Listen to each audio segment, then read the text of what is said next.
Yeah, they're not going to be like, here's our special gooning category. Great apps for gooning.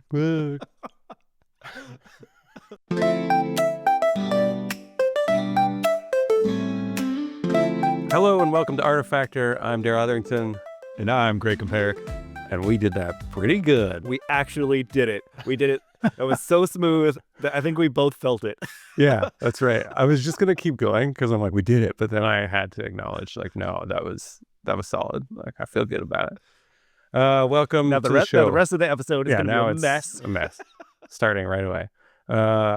We are here to talk about AI mostly, as we are wont to do, as this podcast has evolved to become. But there was some news this week. I think it was quieter overall, but the week before was a bonkers week. Just absurd. Yeah, in terms of news. So it made sense that things would slow down a little bit. And we're like in the deep, deep doldrums of summer. Back when we were at TechCrunch, it used to be that basically July and August, you were like, oh, what do we write about, right?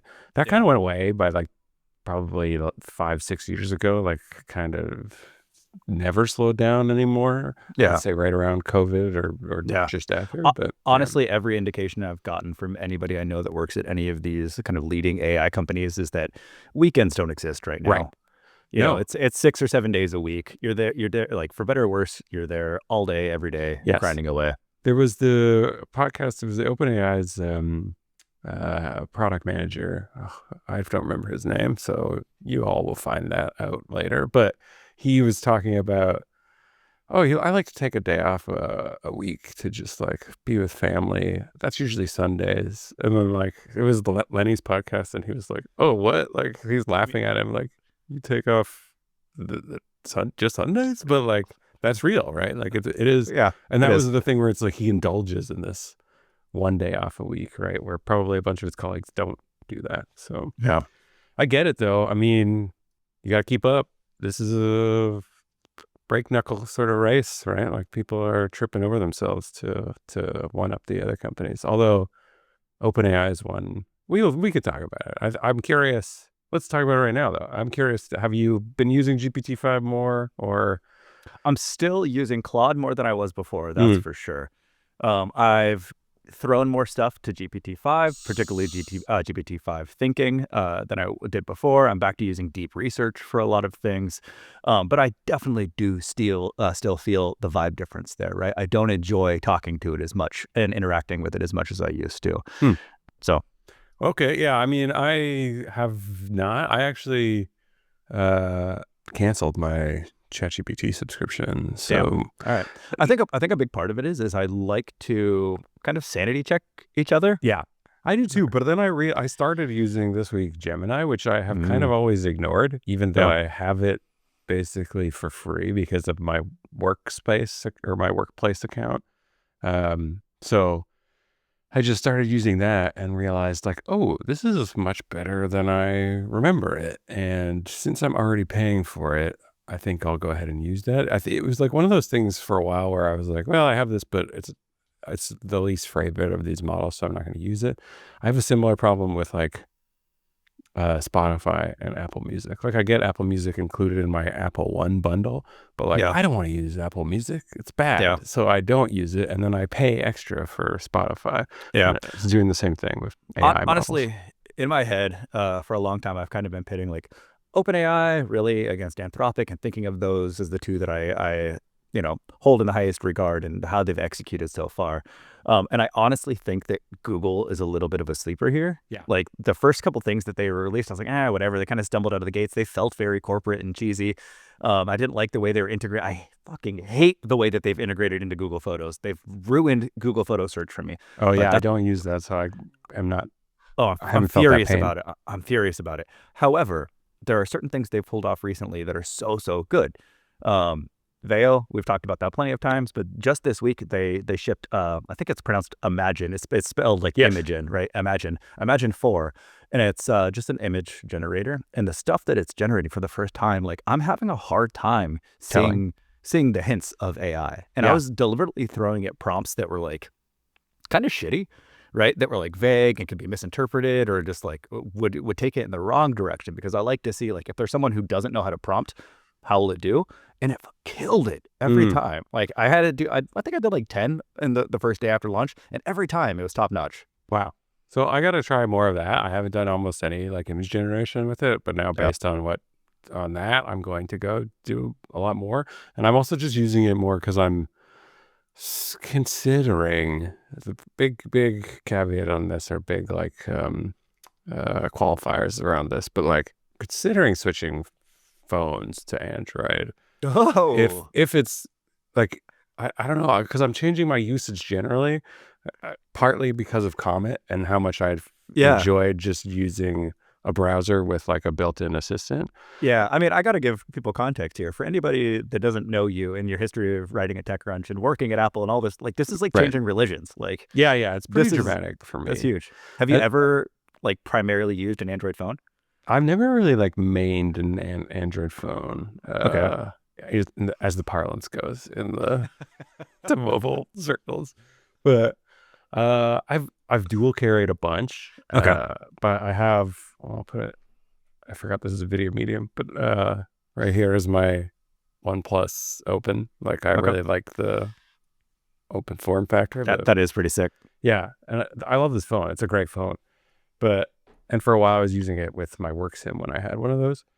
So I've kind of gotten a taste of it. The things, honestly, that have kept me, this is so sad and pathetic, but the main thing that has kept me is iMessage, which is like, that's fair, ridiculous, but also I think the case for a lot of people, right? So yeah, and I mean, like it's gotten, I'm going to mess up the acronym. I think it's RCS, where it's like text messaging, standard SMS has just gotten better between iOS and Android users. Yeah. It's still, there's the green bubble, blue bubble nonsense, but like it doesn't suck nearly as much as it did even a few years ago. Yeah.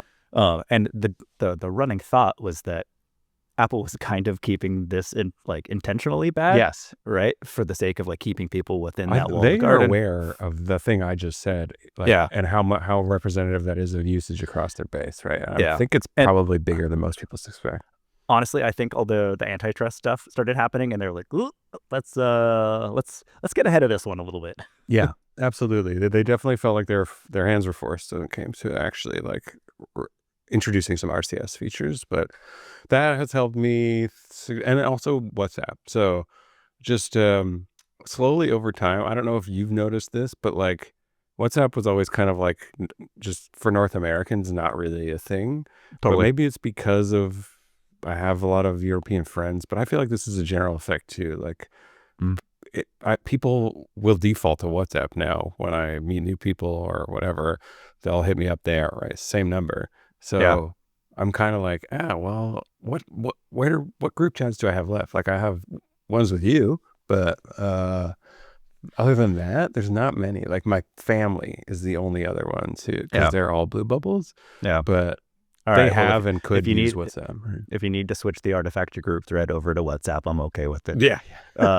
I will say, I do feel like WhatsApp is like, just in terms of design, just a little time capsule. Like it feels like something that was this is not to knock the WhatsApp folks and anyone on that team. It feels like something from like 2005, 2006, like the late AIM, like instant messenger era. Yes. Right? It feels like full of jank with me, but then I'm kind of like, is this actually more attuned to like the aesthetics of like the Gen Z gravitates towards? Because I kind of like ugly, cluttered things. Yeah.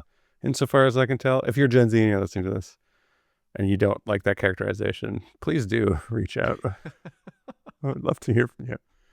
But yeah, I mean, so I'll drop another bomb just because why not? But like I also have a new laptop on the way that is like the Asus ZenBook Duo. I think I referenced it in a previous episode. That's one of your favorite things, right? Yeah. Well, just my friend's review of it was so compelling. And then over time, I was just like, this thing is super cool. So I got one myself, like it's the stacked 2-screen. And as more and more of my workflow is it now in Claude or in AI agents, it's like even less important to me what operating system I'm working in. Like it's the classic, all of your work is in the browser anyway. What do you care?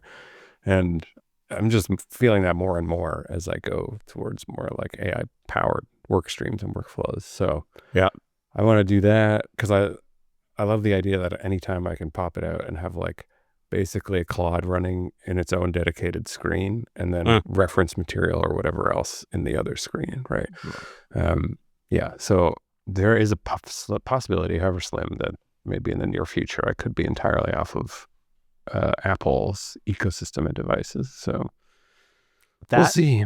That is not a good signal for Apple. Like, no, I feel like it's not as bad as if John Gruber outright was like, I'm done with all of it. But it's like in that direction. It's sort of in that ballpark. I feel like I've never been quite as in the pocket as like a Gruber, even our colleague Matthew. Like he likes it, I think, more than I do, the whole like, ecosystem and world. But I think your stance was always, this is so much better to me. Why would I? Yeah, that was always it. That always has been it. It's just a matter of like quality comparison, right? So as some of these things start to like, I love the folding phone concept. Now Apple's supposed to be rumored to have one coming, but Google's going to announce their new one in 3 days, and that is also a big like thing that I'm waiting for, because I'm like, if they announce something really compelling there, as the Fold 10 Open or whatever they call their I forget the sequence, Fold Open 10, however they sequence their brand names. But yeah, that could make the decision for me if it's really cool. So, all right. So the underlying theme here is that somehow, after kind of slipping on banana peels for the past few years, Google is slowly chipping away at both of us in different ways. Yeah. For you on the operating system on your phone, for me with their AI stuff. Somehow they poked me just enough to be like, this is actually pretty good. Well, I mean, that's what started all this, because I think the AI stuff is also what's poking me towards them in terms of a mobile provider, right? Like I really like the integration of Gemini with the Android operating system, right? Yeah. So just remember, the downside with Google is that anything you love, they will kill. That's true. They like, as soon as you find this thing, like, I don't want them to ever change this. They're like, oh, we're shutting this down. I know. That's true. I think that's the only thing that's kept the Pixel line alive so far, is that I haven't expressed my love for it. So if I do, it will go away. I was making a list recently because, we're on a tangent. We haven't talked about AI stuff really at all recently. But I was making a list of stuff that I need to, hardware that I need to switch out in my house because the Google Home app has gotten so janky, right? Yeah. I was on a lot of Nest stuff. All the Nest stuff was brought into Google Home, and it's been done very, very, very poorly. Yeah. So, like, and I've been waiting, this is like 2 years in now of me being frustrated with this. I got to ditch my thermostat for something else because they're just like, we're not going to support it. Yep. I've got to ditch all my Nest cameras because, like, some of them are supported, some of them aren't. Some of them are in the app, some aren't. Chromecast, which I have all over my house, they're effectively like ditching. Like, the only things that they're kind of continuing to support are the speakers and the displays. And even those feel like they're frozen in time. Right. So, yeah, I know they're not good stewards of things like that. So that has me hesitant, but yeah, we'll see. We'll see what happens. It is all going to be about like which devices give me the most joy, right? That's what's going to drive me. I will say, if you switch to an Android phone, expect to want to upgrade in a year or two. Yeah. Like, I feel like you're going to feel that pressure faster than anyone, because you're going to really feel it when they stop getting the software upgrades. They just stop getting little things. I know. We hit this point with the iPhone where my iPhone is pretty old. Mine's like an iPhone 14, and I'm actually pretty content with it still. But anytime I had an Android phone before, it's like 6 months. I was like, gotta get a new one. Yeah, and they've tried to address that by like promising extended support, especially for the Pixel line and stuff. But that's what I've been pleasantly surprised with the OnePlus. It's consistently gotten updates, because this is now a 2-year-old phone, right? They didn't make an Open this year, but yeah, I've been pleased with them, and that would be another one I would consider if they were going to do another Open. But I think they said they were going to do one next year, but we'll see what they come out with too. Right? Yeah. Anyways, so that was a good digression. I think a fruitful, productive digression. Yeah. Should we talk about AI on our AI podcast? Let's do it. Or should we talk about drama? Should we talk about the Sam and Elon? Let's talk about drama, which is not really AI, but it's a drama around the AI world. That's right. And it's just kind of funny to me. But the short version is that Sam and Elon have had a beef for years, and that beef sparked up a little bit this week. Did you see any of that? I saw a bit of that. I've heard it discussed on podcasts. I mean, yeah, they are not fans of each other. You've probably seen little blips of that over the years if you're paying attention. The most recent one that I can think of before this was maybe when Sam was announcing I forget what the project is called, but the project to just build trillions of dollars worth of data centers around the world and in the US. And then that was at the White House, and Elon was like pissed because he was like, Donald's my friend and you can't have him as a friend. All right, let me read these tweets here. Maybe we can put them on screen when we go back through. But all right, it all kind of kicked off because of Elon saying, tweeting, "Hey, at Apple App Store, why do you refuse to put either X or Grok in your must-have section when X is the #1 news app in the world and Grok is #5 among all apps? Are you playing politics?" All right. I like how you read it in a non-accusatory, very I'm trying to be neutral here. I don't need to add to the beef. People can. Are you playing politics? Also, I could try to do an Elon impression, and no, I would fail miserably, and I would just offend everybody, including Elon. So we're going to skip that. And then Sam kind of responded, "This is a remarkable claim, given what I have heard alleged that Elon does to manipulate X to benefit himself and his own companies and harm his competitors and people he doesn't like." Right. And he included a link in that one too, right? To Casey Newton's platformer. Yeah. About, what was it? It was a 2023 story, I think, but it was do you remember do you have it up there? I don't. No, I don't. It was just about some self-preferencing tactic. Oh, it was about Elon apparently manipulating the algorithm for X itself to show his tweets more often for users on the platform in the non-linear, the algorithmic feed, right? So yeah, clearly Elon is not let's let the market decide type of person. I mean, he will put his finger on the scale when needed. And sure. It's funny to accuse Apple of doing that, is particularly in the editorial bucket, which they've never made any claims that it's supposed to be egalitarian or anything, right? It continues. And so Elon responds to Sam. He says, "You got 3 million views Elon responded to Sam, "You got 3 million views on your bullshit post, you liar. Far more than I've received on many of mine, despite me having 50 times your follower count." Wow. Terrific. And then Sam fires back one more time. "Skill issue." That is good. I didn't know I hadn't heard about the additional stuff. That's pretty juicy. There's a question I've heard asked Sam previously is why do you even bother posting on the social network of this person you hate? And I think he basically said that's where the eyeballs are, right? So but and proven out by this exact interaction and the impressions here. Honestly, I mean, a big part of this, it makes you wonder, right?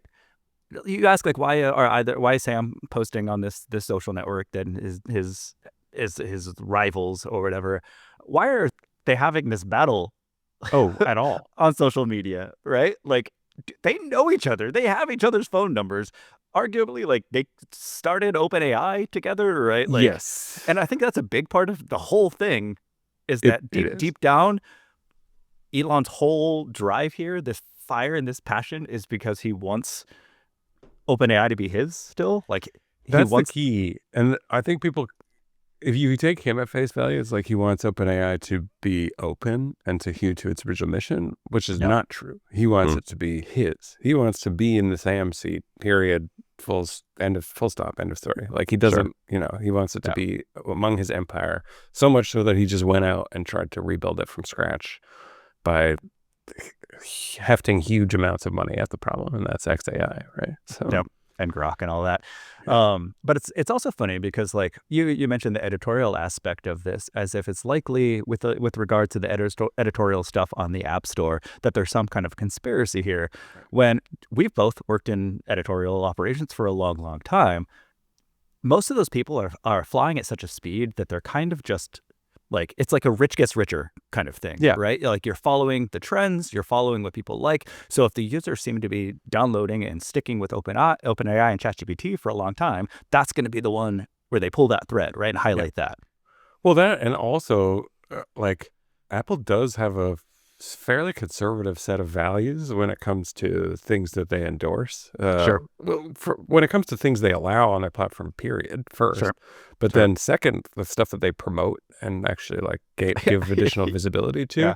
Are they going to promote the sexy waifu? They're not going to be like, here's our special gooning category. Great apps for gooning. Oh, we say that's going to be a whole category in the App Store next week. It would probably just be get your goon on. That's even better. Get your goon on. Yeah. That's going to be the tagline of the next iPhone of it. Oh, wow. I love that this episode has like ensured that I will never be welcomed back to another Apple event. Yeah, it's a funny beef. I want them to keep it up because it's entertaining as hell. And don't bring it behind closed doors, even though you can, boys. But they know it's endlessly entertaining, and that's probably why they're doing it to some. Yeah, it has to be, because otherwise it's like, in some sense, it's kind of sad. Like you can be like arguably the richest or most powerful folks on the planet, and yet you're still beefing on the internet. I know, it's really nice because on the platform that one of you owns, right? And you could just easily cut off the other guy's thing if you really wanted to, right? But that is a very nice part of this, is a reminder, like, hey, yeah, like you could have almost anything and you're still gonna feel this way, right? Like inside, you're just a petty, pathetic, jealous, angry, stupid human being, right? Oh, yeah. So good. We all are. Yeah. All right. So speaking of nasty conversations, Claude apparently can nope out of them. What is this about? You're seeing this in the show notes. Yeah. That's really all there is to it, is that Claude is picking up the ability to be like, I don't want to have this conversation anymore. Right? Which seems simple, but it's not really anything that any chat-based LLM has really done so far. No matter what, it'll always try to find a way to like kind of like push the conversation in a different direction, or just repeatedly be like, no, right? Now, if it detects that even after like warning or whatever, right, you're still trying to harm anybody, that could be you, someone else, or Claude itself, right? You're trying to mess up the system. It can just be like, we're done. Okay, this conversation's over. It doesn't prevent you from still seeing the conversation, and it doesn't prevent you from starting a new conversation. Interesting. Okay. Right. And so the question there is then like, what's the point? Okay. I think if I had to guess, the real idea here is like it would make someone start over with like a new train of thought on the AI, right? And so they'd have to start from the canvas, again, from level 0. Yeah. But also it provides them a little bit of signal, so that if you're repeatedly trying to do this, even with a hand slap, right, of like, nope, like this is like we're drawing a line in the sand, this conversation's over. If you keep doing this, it gives them that wiggle room to kind of like fire you as a user in the long run, like, or like ban you. Yeah, you can actually just see the demonstrated history of like bad actor or whatever, and you can be like, okay, now we're gonna take this away. You started this chat 5 times despite being told not to. Right. It's the difference between like if you're in a conversation with someone or an argument with someone, and they seem annoyed, some people might just like push through that, right? They don't pick up on that. But if someone goes like, stop, like this conversation's over, right, and they walk away, and you follow them or you try to start the conversation again, then it's ground for further escalation on the other side, right? Well, that's cool. This is again, like, totally makes sense for Claude and their approach. This reminds me of a conversation I had this week with a coworker, and he was talking about how he really likes writing. He's a writer, like he likes to write fiction and science fiction stories and stuff. And one of the things he does is have the AIs like bake off essentially on how good they are at writing at different periods, just the same sort of stuff he likes to write. And he said he doesn't use Claude very much because Claude is very conservative. And so it won't entertain like darker themes, and it doesn't do anything interesting in the story. It's a very He's all capable... Grok all the time, man. No, he was mostly ChatGPT and I think Perplexity, but that would be interesting because that's depending on, I don't know which model it's selecting, right? Sure. Which a thing I didn't realize, because I've talked about Perplexity before, and like they're not a model maker, which I've said, right? But they do take off the shelf open source ones and then find or post train them, right? So Sure. they do some work that resembles somewhat what the fundamental model makers do, right? In addition to using both GPT-5 and Claude under the hood. But that was just like, oh wow, that's interesting. And it's true. I think we're seeing them shape up. Grok is obviously like an extreme example, but we are seeing them shape up along lines almost kind of similar to the powers, the big tech powers. Like we just talked about Apple, and Apple has like a conservative overall company mindset. And I would say you could compare that to Google and be like, yeah, Google is like a little looser, more fast and free, right? Like they're not going to be as puritanical, let's say. And I kind of think that's happening now too with like a OpenAI and Anthropic thing. Like Anthropic is getting the more like PG, conservative, family friendly veneer and direction. And then OpenAI is less that, right? They're not like worlds apart like a Grok or whatever, but they're starting to kind of, I think, have these lanes and identities and senses around how people perceive them, and that will affect what kind of tasks or uses people will do with them or whatever, or also preference of like, which one do you like, right? In addition to personality, I think this is another vector for that. Yeah, that's fair. Okay. Another quick one on Google, just because they did have some AI news this week too. They announced their Gemma 3 270 million parameter. I believe that's what that means, right? 270M whenever. 270M, I think so. Yeah. So that's a very small model, and it's designed for edge devices. I think it can run on like a Pixel 9, for instance, and it's apparently very, very capable, especially once you've done some fine tuning for very specific tasks, right? So I think the example they brought up in the blog post was like even social media moderation, somebody was using it for. So if the task is repetitive, has like a very defined success metric and like capability space, like of what you want it to be doing or looking for, it can be very, very effective and can beat even large models for those purposes, right? So just super cool to see them continuing to crank on not only like making big, powerful stuff, but also making super small, smart stuff, right? For really specific, narrow use cases. Yeah. So I'm going to maybe try to play around with this just out of curiosity, because you can go get it. This is an open source one too, right? So you can go get it from Hugging Face or Ollama or wherever else, and then run it locally, and then fine tune it yourself too, which is something I haven't tried to do. So that's something I want to experiment with, is taking this and trying to fine tune it, because I could totally do it on my like Mac Mini or on a MacBook Pro that I have kicking around or something like that. Yeah. Reading through the announcement, one of the interesting bits that they drop into a little bit is the very, very low battery usage of it, right? And I mostly find that interesting because it's a part of the conversation that like folks really haven't had yet with these local models, right? Everybody thinks about energy usage and efficiency when it comes to these training centers and all the stuff that's happening up in the cloud, right? But if a lot of these models are eventually going to be moving to the device, they need to be able to function without like just wrecking the devices themselves, right? And so something that they mentioned, I'll just read it out, right? A key advantage of this model is its low power consumption. Internal tests on a Pixel 9 Pro system on a chip showed that the model used just 0.75% of the battery for 25 conversations, making it which is pretty wild, right? Like, who knows what a conversation entails? Like, how long of a conversation is that or whatever, right? But it kind of... it makes it one of these things like, what would you take with you to a deserted island? Like, if you're going to be like, what would be in your kit? It's like, oh, this. Like, yeah, absolutely. This with 1 day of battery. Like, yeah. I mean, that's a good use case, and then that's a good like, well, it's a good metaphor, but I think it's like actually pretty close to some of the more interesting use cases you could have for this, right? Like, because if you had like a local device that's like a local monitoring device, like in some far-flung area, hard to reach area, like a rainforest or something, right? Like it could actually do a lot at that point. So if you were monitoring something, like if you were taking video of a rainforest to like watch for poaching or watch for something like that, like you could do the signal interpretation on device without having to worry about round tripping it.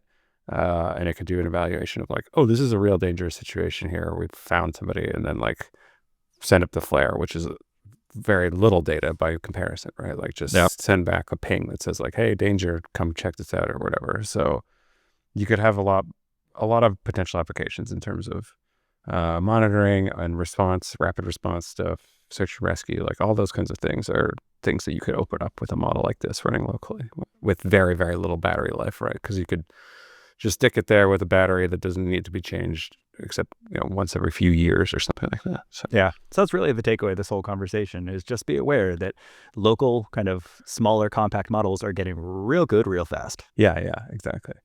And we'll see if I can do anything interesting with it. Stay tuned. Probably not. Okay. Do we want to move on to some of our regular fan favorite segments? Yeah, let's go. Okay. All right, let's get started with Two Truths and AI.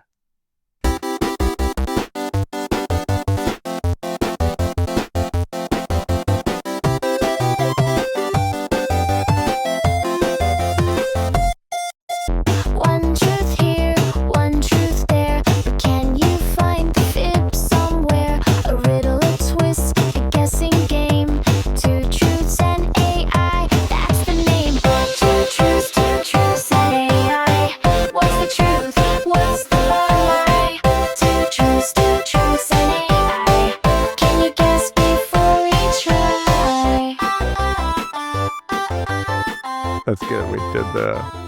We did the waiting for the theme song without even having to cue it. Amazing. Yeah, we're getting the hang of it.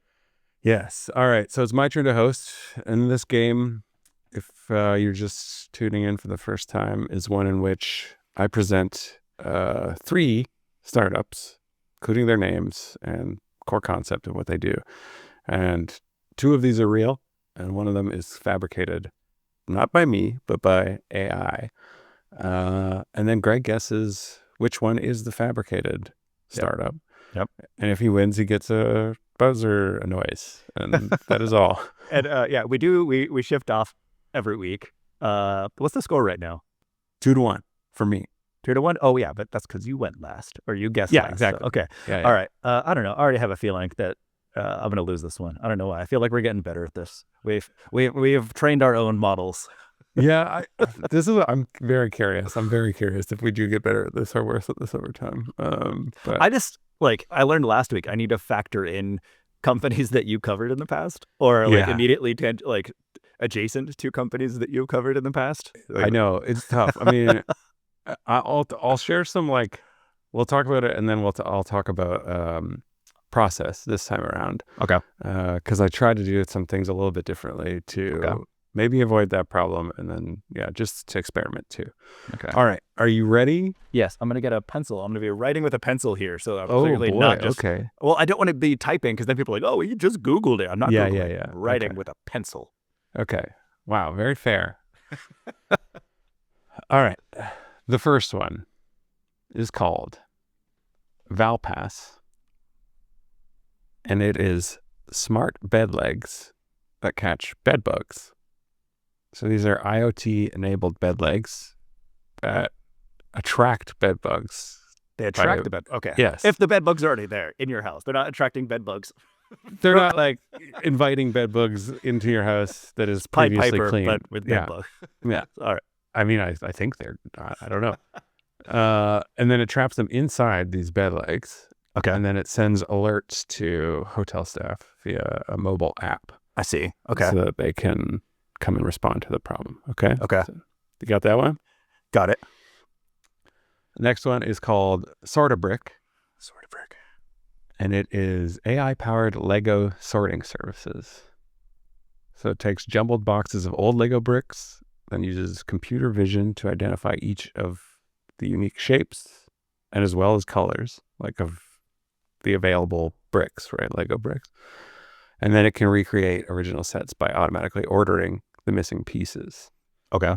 So, you could build it like it was on the box 30 years ago or however long it's been. Sure. Okay.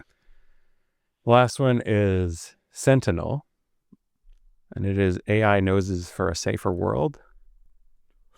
And this is pocket-sized IoT devices that use chemical sensors plus AI pattern recognition to detect spoiled food, allergens, or even, and this I think is a beta feature, emotional stress from human pheromones. Okay, that's a different direction than I thought it was going to go. I thought it was going to be like detecting drugs, detecting like bomb materials, stuff like that. No, it's consumer oriented. So it's designed as like almost like a personal safety device. Okay. It's described as Ring but for your nose. Ring but for your nose. Okay. Yeah. I don't get that analogy. Like your Ring camera. Okay. For your nose, right? Okay. It's like, oh, watch out. There's allergens nearby. Watch out. Allergens are sneaking up to steal your packages. Okay. All right. We'll insert another pause here in case anybody, for our, what is it, non-judicious Jeopardy music? Oh yeah. Well, you can talk over that too if you want. If you want to reason through, reasoning through over that. Okay. Yeah. Sword of Brick. I mean, if that one is fake, I will be blown away because I'm pretty sure I've maybe used that before. Oh no! See, this is... Look, yeah, I mean, I've got Legos here. I've got a gigantic 7 billion piece Millennium Falcon over there. So there's like, I've definitely used services like this. I don't remember if it's called Sword of Brick, which might be the thing that screws me up here. Sentinel seems totally reasonable. I don't know if as a consumer device, definitely for like law enforcement and stuff. So I can imagine stuff in that space existing even for the past couple of years and perhaps now expanding out to consumer stuff. And like, I know I have lots of friends with hardcore food allergies. You know, like a lot of people that I hang out with every day can't eat certain foods and have a hard time identifying whether or not, I don't know if it can go to that degree, if it's like ingredients within food, but if it can, or at least like... They claim it can detect presence in like restaurant food or something. That's amazing, you know? So I'm going to say that one's real just because I want that to exist for the sake of my friends who have food allergies, okay? And so the fake one, I think, would be Valpass, the IoT bedbug one, because, I don't know, man, like... I don't know if hotels would put this around the foot of their beds and have these glowy, scary things that like constantly have to explain to people what the hell these things are. Don't touch the little bed bug hotels. Okay. So my guess is Valpass. Okay. And Greg, you are incorrect. No, I knew I was going to lose this one. You did call it. Wow. No, Valpass is real. I thought what might give it away is like, I think it's a Finnish name, so I don't know why it's funny or clever, or if it's funny or clever. Yeah. I thought a Finnish company. It sounded like a coupon book to me, like Value Pass. Oh, interesting. Yeah. But no, they're a real IoT startup working with over 300 hotels. Damn. Including the Accor Group and the Luxury Collection, which I guess are two big hotel operators, right? So damn. All right. Well, good for y'all. Good for them. Bed bugs are awful. Thanks for dealing with them and making hotels safer for me to go to. Oh man, I went to a hotel with my kid. We did like a outdoor, like one of those like glamping things, right? For his birthday.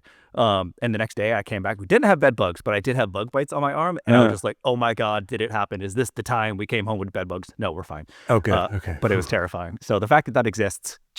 Yeah, I know. I think it's cool. I need to learn more about how they attract bed bugs just out of curiosity now. But then the other thing so which one's fake? This is the question, right? And I will reveal that you're right. Sword of Brick is real. Okay. So maybe it is the one you use. And the fake one is Sentinel. Oh. Yeah. Which I thought this one was pretty good too. Yeah. Actually, I was like, "Ooh, that's a good suggestion." But yeah, and I'll explain a bit about how I went about it this time. Okay. So I used Perplexity because I was using Comet anyway, and I was just like, "Hey, go make up some things," right? And it did that super quick. And then afterwards, I was like, "Oh, and now I need to find real ones. I'll use Perplexity again." And like in the same chat, I was like, "Go find me obscure but real startups." that do unusual things, right? Make sure they're not easy or they didn't get a lot of visibility or profile. That was like how I did it. And then it made me a whole list with link citations so I could click through and make sure they were actually legit and real. That worked. I might steal that workflow because this is the first time where like I thought I was going to lose. And then we got through them and I was like, I got this. Like in my head, I was pretty certain. And I was wrong. So congratulations. You now have the official lead. And you could maybe next week you're going to start running away with it. Well, no, I don't think so. I think it's going to get harder from here on out as we both understand like what sounds realistic to the other and vice versa, right? So, they also had a funny for the Sentinel, it said privacy concerns ? The CEO reassures users, we don't store your smells, we learn from them. So is it like something in your pocket, or is it supposed to go in your nose? It's supposed to be, it's pockets. It's like a thing you just carry around in your pocket. Yeah, that was the other thing that threw me off, is that there was a couple like clarifying questions I had, and you were just ready with the answers. So I was like, oh, like he knows that this is a real thing. Yeah, it did a pretty good job of like providing some stuff. I think I probably improvised one of those things that you asked about. I don't remember what, but a lot of it was actually already in there. But the ring for your nose is also in there. Like that was one of the things it's just. That was a big part of it. I will say like that was almost like a signal in the other direction, because I still don't get that analogy of like how this is a camera for your camera, but you made it work. Don't play poker with Daryl because he has a good poker face. That's right. Good lesson. Okay. Anything else? Do you want to talk about what you used AI for this week? Did you use it for anything interesting? Mine is super fast. I might have actually talked about this in previous weeks. I can't remember, but the company I work for is Sentry. Go look them up if you don't know about them. Not to be confused with Sentinel. Not to be confused. That's part of why I paused. I was like, no, Sentry. So the next week for us is Hack Week, which is where, for the most part, everybody at the company gets to step away from their day-to-day and just learn new stuff, work on cool new projects. The only real criteria being that you're building something cool and you're learning something new, right? That's and it's my first Hack Week at this company. It's unclear to me when people are allowed to like start working on, like, I don't know if it's like a hackathon kind of thing where it's like, go, so I just haven't. However, I am like working through the projects in my head and using AI to be like, this is what I want to build. This is what I've like thought of like all the stuff I'll need, the materials, right? Like just having it kind of flag stuff that A, I've forgotten in the materials, but B, like if I explain to it my prior knowledge, like one of the projects I might work on is a game, and it will involve Unity. And so I explained like, hey, this is the way I would do this. And it kind of fired back like, oh, like this framework exists now. Like if for high scores, you could just use this. Oh, right. So it's really just like ensuring that I get everything done in a week by pointing out what I've missed. Right. Yeah. No gotchas. You did talk about this broadly, but not really in this, and not for this specific use case. Right. Okay. So, that's cool. And that's something I still need to use it more for, because I run into that problem all of the time. Right. And then on my side, like there's not much I did. That was new. I think the biggest thing was just more vibe coding. I continued to use Replit to the point where I had to add more credits to my Replit account. But it was refinement of my talk show project, because I realized that in production, the uploads weren't working. And it was very cool because it was frustrating because I went through the bug process, and it's still a robot, right? Like it still doesn't have good ability to say, oh, I know what's going on because I tried this before. Like it has awareness of its history, and it can go look at the logs to like check what it's done, but it's not really good at like, basically it will try something it has tried before and then try the opposite thing. If it's like, these are the two likely solutions, right? It'll just kind of ping back and forth between them and then not get anything done. So what I ended up having to do was say, like, it did come up though with a suggestion after multiple like banging its head against the wall, not doing it. And it was like, I think what's really happening here is like, you don't have a CDN. And I was like, can you make me a CDN? And it was like, oh yeah. And then it did, and it worked perfectly well, right? Like, so I didn't know also, it can install Google Cloud's object storage. Like it can install that for you on your behalf. You don't need to set anything up or do any APIs. Right. So it did that for permanent storage, before it only had temp, but I wanted permanent for logged in users. So I did that. And then after we were running through all this other stuff, I was like, can you use that, or can you make a CDN? It said, yeah, I can. I'll use Google Object Storage to make a proper CDN. And then I did that, and now I can serve LAR files streaming from the cloud. So super cool to just watch it kind of like work through, even though very frustrating, and a big use of the agent credits was me just going back and forth with it, being like, do this thing. But such a pleasant feeling when you actually get it to resolve. So it kind of like makes it worth it. But I started talking with an old friend of mine about this too, who is a longtime product manager at Shopify, Satish Kanwar, if people are curious. I really respect his product chops, but then I started talking to him about this stuff in this project, and he was like, yeah, it's super fun. Like, it is like all the highs and lows of like being like in PM at a shop, but like faster cycles to resolution and to working around these frustrations and stuff versus like, you doing it and then like having the engineer team go execute and then come back, and you guys like have these long extended cycles. It's like truncated now because you're using these chatbots, right? But yeah, that continues to be my main usage. And also, as I mentioned, I'm spending more time in Comet. I made it my default browser on my MacBook, and I'll continue to chip away at that. I also kind of want to get back. I've never really used Chrome, but I want to maybe start using that and see, because I've heard there's a lot more Gemini integration. I feel like Google is maybe slow rolling that to be like, hey, we're just going to do this. Although Perplexity might buy Google Chrome from Google for $35 billion. Right. I didn't add that to the show notes just because it seems so bonkers to me. Like, yeah, just the amount of stuff that would have to align there. Like, Google would have to either agree or have their hand forced, and like Perplexity would have to come up with money that's like twice their valuation. Yeah, right. Yeah. There's a lot of question marks there, but that, for people who don't know, Aravind Srinivas, the CEO founder of Perplexity, said last week that he would buy Google for $35 or $39 billion, some absurd amount, but which is, to Greg's point, double their valuation of $19 billion currently. And he has said, I've heard him speak on, I think, Hard Fork, Casey Newton's podcast, Kevin Roos, that he's like, I've just have the agreement from investors, right? Like, he did the funding secured thing that Elon did basically about this, and then he admitted like, yeah, like they would still have to force their hand, like they would have to be forced by the court to divest. One of the key points that they brought up on the podcast is that one of the arguments Google made was that no one would acquire it if they were forced to divest, because no one would be able to, and no one would express interest. And so they speculated like, hey, you probably just did this so that the court has something to point to and be like, this argument is invalid, right? Yeah. Which is smart, clever. I mean, Aravind is nothing if not clever. It always has been, I think. Yeah. Yeah. I mean, it's something we've discussed before, that the challenge with building a browser here, or with building a like a device, right? The end of these companies, they're talking about building a phone or a phone replacement, right? Is distribution. Yeah. Right? Is getting people to break that muscle memory of what they're already comfortable with.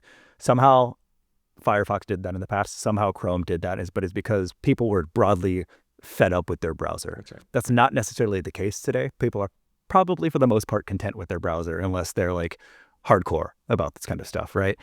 This would buy them massive distribution. Yeah. Overnight, right? This would be like, so it's like, it would be the ultimate win for them. Yeah, I think it's a super smart idea. And I think that, like, if they are forced to divest, like, it would be worth that amount of money to do it for that company. Yeah. It would instantly put them on an equal footing with like OpenAI in terms of brand reach and surface area. Really, that's how it plays out. If the joke is like, how are they going to buy something that's twice their valuation? It's because, just obtaining this. Well, triple their valuation. Quadruple their valuation. Yeah, exactly. Right. Okay, well, that's, I think, all for this week. But we will be back next week with more, and it's going to be your turn. Greg, are you going to I got this. stump me? Yeah, I'm going to stump you. I'm going to use Perplexity and just send it out on the internet to think for me, and it's going to be amazing. And I'm going to try to find things that are just adjacent to things that exist. Nice. And my goal, I'm going to assign this to myself. I'm going to go and try to use Imogen since you brought that up. And I just say it in a way that I can't say it, imagine, because I'm like, it's too confusing, right? But I want to try to make a comic or something with that and see how effective it can be. I think it's less about the way it's spelled, and it's more like the name Imogen, like Imogen Heap, right? Yeah. My brain wants to read it like that. Yeah. That's true. Me too. Okay, Greg. Well, enjoy the upcoming week, and hopefully we'll have some big additional beef from the boys, Sam and Elon boys. Sam and not us, the other boys. Yeah. There's no beef here. Not that they know about. All right. Okay. Later, buddy. Bye-bye.